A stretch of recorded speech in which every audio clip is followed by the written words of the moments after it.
కార్తీక మాసాన్ని పురస్కరించుకొని మనం ఎటువంటి ద్రవ్యాలతో స్నానం ఆచరించినట్లయితే ఎటువంటి ఫలితాలు కలుగుతాయో తెలుసుకుంటున్నాం కదా. ఆ క్రమంలో ఈ రోజున గురుబలాన్ని వృద్ధి చేసుకోవడానికి గాను ఉపకరించేటువంటి పరిహార స్నానాన్ని గురించి తెలుసుకుందాం. ఈ గురుబలం మనందరికి కూడా అవసరమైనటువంటిది. ముఖ్యంగా ఈ గురుబలం అనేటువంటిది వృశ్చిక రాశి వారికి చాలా ప్రాణప్రదమైనటువంటిది. ఎందుకు వృశ్చిక రాశి అన్న పదం మనం వాడుతున్నామంటే, వృశ్చిక రాశి వారందరూ కూడా ఐశ్వర్యాన్ని ఇచ్చేటువంటి వాడు, వారు అనుకున్నటువంటి పనులలో సక్సెస్ని ఇచ్చేటువంటి వాడు గురుగ్రహమే. అలానే స్థిరమైనటువంటి ఆదాయం కావాలన్నా, సంతానాభివృద్ధి కావాలన్నా కూడా గురువు యొక్క అనుగ్రహం ఉంటేనే సాధ్యపడేటువంటిది. స్థిరమైనటువంటి యోగాలన్నింటికి కూడా గురువే కారకుడు అవుతూ ఉంటాడు. అటువంటి ఆ గురుబలాన్ని వృద్ధి చేసుకోవడానికి గాను ఉపకరించేటువంటి చాలా తేలికైనటువంటి స్నాన విధానాన్ని గురించి తెలుసుకుందాం. అయితే దీనికి మనకు కావాల్సినవి మారేడుకాయలు, మర్రికాయలు, ఉసిరికాయలు. ఈ మారేడుకాయల్ని, మర్రికాయల్ని, ఉసిరికాయల్ని తీసుకొని చక్కగా పొడి చేసి ఆ పొడి నీళ్ళల్లో కలుపుకొని వాటితో మనం స్నానం చేయవచ్చు.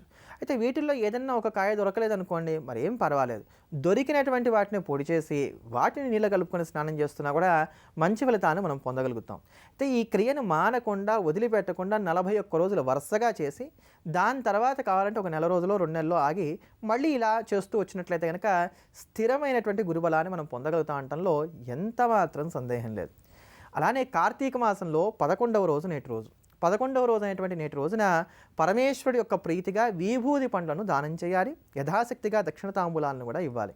ఈ విభూది పండ్లను దానం చేయడం, దక్షిణ తాంబూలాలను ఇవ్వడం వలన పరమేశ్వరుడు సంతోషించినటువంటి వాడై మనం ఏ పదవినైతే కోరుకుంటున్నామో ఆ పదవిని మనకు అనుగ్రహిస్తాడు. అంటే ప్రమోషన్స్ ఉంటాయిగా, ఆ ప్రమోషన్స్కి ఏర్పడుతున్నటువంటి ఆటంకాలు ఏవైతున్నాయో ఇవన్నీ కూడా తొలగిపోయి చక్కటి పదవి లభిస్తుంది.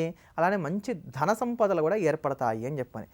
ధనము అన్న పదానికి ఇక్కడ అర్థం ఏంటంటే స్థిరమైనటువంటి ఐశ్వర్యం కాదు, మనం చక్కగా వాడుకోవడానికి, రోజువారీ మనం జీవితంలో వాడుకోవడానికి కానీ కావలసినంత ధనం ఏదైతే ఉందో, సంపద ఏదైతే ఉందో, డబ్బు ఏదైతే ఉందో అది విపులంగా లభిస్తుంది, బాగా విస్తారంగా లభిస్తుంది అని చెప్పని ఈ దానం చేయడం వల్ల కలిగేటువంటి ఫలితాన్ని గురించి మనకు కార్తీక పురాణం తెలియజేస్తోంది. అంతటి పరమ పవిత్రమైనటువంటి నేటి రోజున బాబా వారి యొక్క పరిపూర్ణమైనటువంటి అనుగ్రహాన్ని అందించేటువంటి బాబా సంధ్యాహారతిని శ్రవణం చేద్దాం, ధన్యులమవుదాం.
అమ్మా, అలాంటి వాళ్ళది నిజమైన ప్రేమ కాదు, అది వ్యామోహం. ఎగ్జాక్ట్లీ చిన్నత్త, నిజంగా ప్రేమించుకున్న వాళ్ళు అలా చేయరు. ఎంత మనసు విరిగిపోతే కన్న కూతుర్ని పట్టుకొని మా దృష్టిలో చచ్చిపోయా ఉంటుందా తల్లి? అది సరే అమ్మా, తన కూతురుతో తన మాట అనేటప్పుడు ఆమె మాటల్లో వ్యథ, కళ్ళల్లో బాధ గమనించావమ్మా? పెద్దబాబుకు బర్త్డే విషెస్ చెప్పు కూడా వెళ్ళాం కదా. ఊరికే ఎలా కాలిపోతుంది? మంట పెడితేనో పడితేనో తగలబడుతుంది.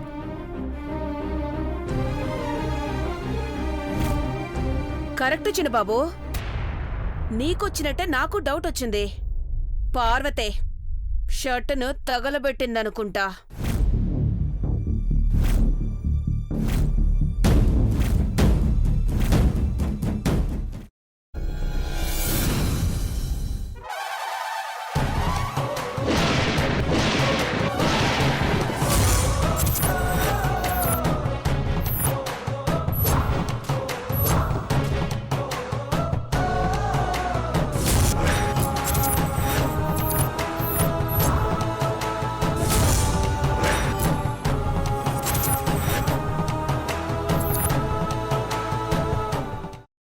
కాల్చుకున్న తర్వాత పొట్టు తీసేసి చాప్ చేసి పక్కన పెట్టుకోవాలి.